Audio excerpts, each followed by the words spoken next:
Okay, hello guys, welcome to this webinar, How to Sell Italy. Let's go. First of all, I want to present myself. I'm Stefania, I'm from Torino, a city in the north of Italy. I'm 23, and I'm doing a Master in International Cooperation in Rome. And I am the Vice President IGV in Roma Sapienza. So this on the right side there is my team doing some works all together, and on the left side there is my fantastic EPs in Rome. That day we had a picnic all together in Villa Borghese, which is a really cool park in Rome. But let's go and let's talk about Italy. There is only pasta, pizza, mafia and mandolin in Italy? Of course not. There are a lot of stereotypes related to Italy, but Italy is not only stereotypes. Please guys, when you have to sell Italy or other countries in general, don't sell stereotypes. Try to learn more about a country, to sell it in the best way possible. Italy is a really old country, full of history and arts, and it is really famous for arts, Romance of course, and Renaissance. What people don't know it is that Italy was unified only in 1861, and this is why it is a really different country. We have 21 regions with different traditions, dialects, food, and also festivities. So due to the great diversity we have, try to understand more about the region in which the project takes place. People are more interested to discover places they know best, because they feel safer and more fascinated about it. So, Italy is really beautiful, believe me, but it's not like a paradise. We have, of course, a lot of problems. Some of them are racism, bad administration, corruption, relative poverty, due to the crises we had in Europe in 2008, lack of justice, lack of education. So, as a ISAker, we want to do something. We started to do a movement called Make in Italy. But why Make in Italy? Because maybe a lot of you know they made in Italy, but it's like made easy is in a past. But we want to do something, to take an action, to change something. And also Isaac in Italy want to be that change. One of the problems in Italy is education, the lack of education. For example, you can see one of the statistics. At the left side, there is the public spending on education. We are, as Italy, we are not so good. You see, at the fifth. While we have also a really problem with English. Only the 34% of Italian speak English. And this is a problem, because it's like the global language. So, some years ago, we made a project called EduChange. What is EduChange? Firstly, it is a project related to the SDGs number 4, so quality education. EduChange project lasts 6 weeks, and EPs work between 30 hours per week in Italian public schools. We invite all Italian public schools to do it. So you can, for example, work in a primary or a secondary or in a middle school, to educate children about SDGs and multiculturality.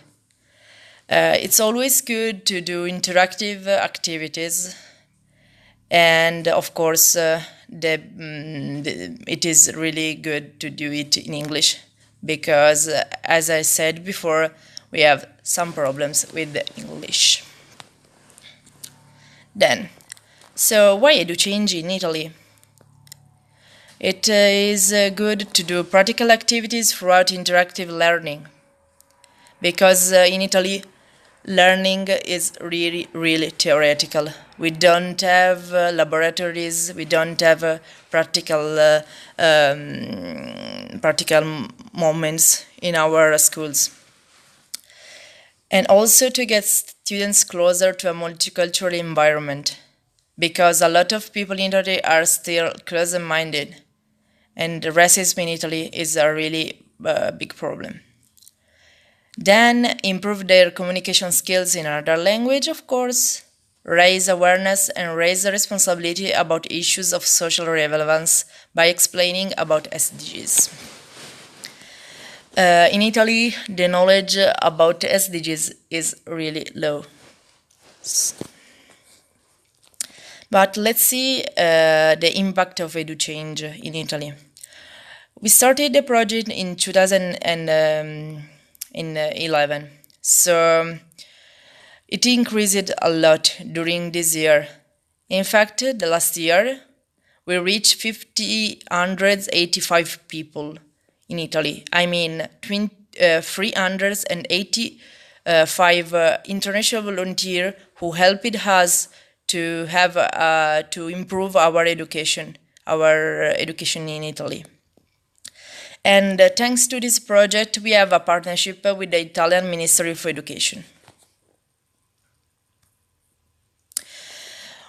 Of course, when you sell a project in Italy and in every country, that is good to say something about the project, but also to say something about the country. So, what to visit in Italy?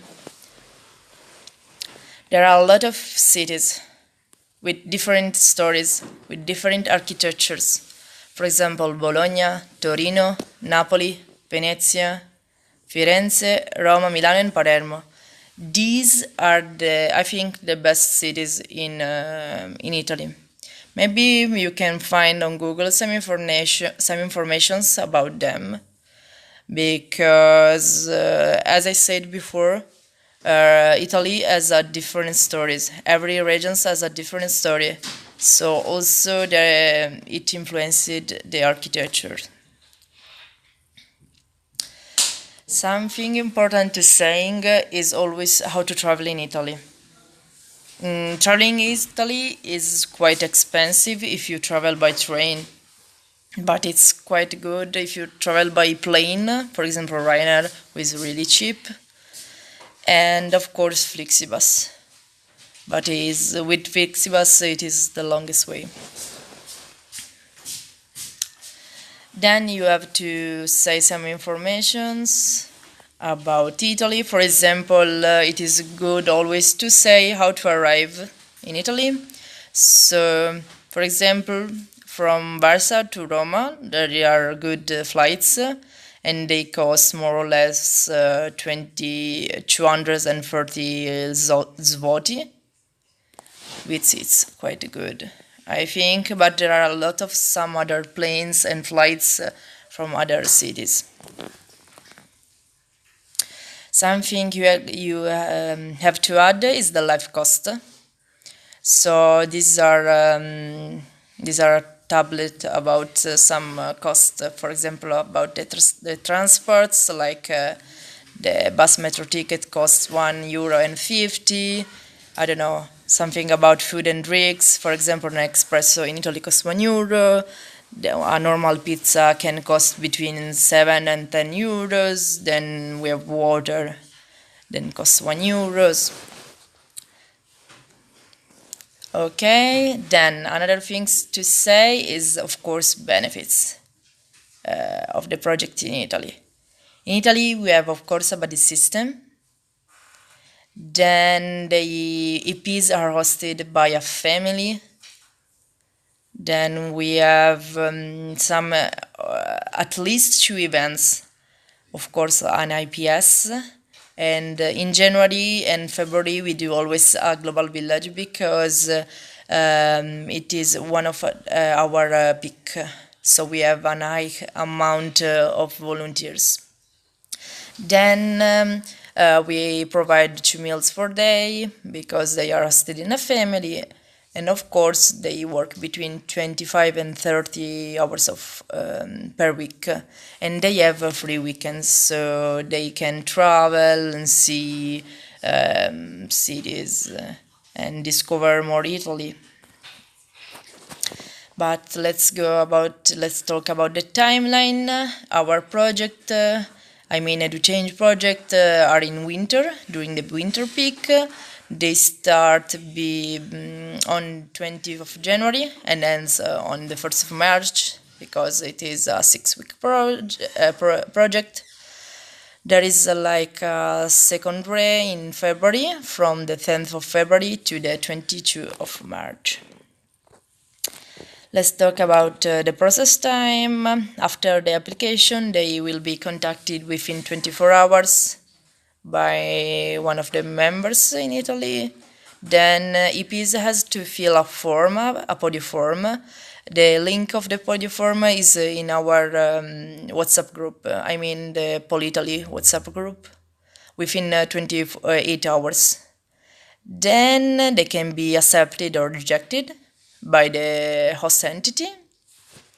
Then, if of course they are accepted, they have to be approved within 28 hours. So the process time is about 5 days.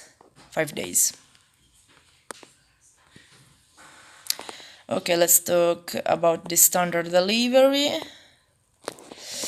About visa and work permit, Polish people of course don't need a visa, so there's no problem related to it. For the arrival pickup, airports in Italy are quite far from cities, so we always send information about how to reach the center of city. There we will pick up them, or the family will pick up them, depends on the cases. About the accommodation, EPs are hosted by an Italian family, so in this way they are more close to the Italian culture. And we send the contact of the family more or less 1 week before the start of the project, because in this way they start to know each other better.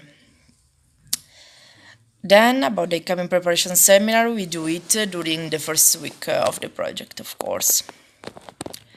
About the first day of work, families usually accompany EPs at the first day, and also a buddy could accompany them. But let's go with the alignment space with the opportunity provider. At the first day will be a meeting with the professor responsible of the school, and they will set the agenda for the following weeks. The job description is written, the opportunities, the main activities of it, because sometimes they can change just a little during the realization according to the needs of the school. Then about the working hours, EPs will work between 25 and 30 hours a week, and they have free weekends. About the duration, the project lasts 6 weeks. The opportunity benefits, as I said, are the accommodation provided, 2 meals per day, 2 events for EPs, and buddy system. And about the last one, the departure standards, we always provide information about it, about how to arrive and to reach the airport, and in some cases, families accompany EPs at the airport. So this is all, guys, for this webinar. If you want to contact me, there is here my number and my email. Please contact me for whatever you want.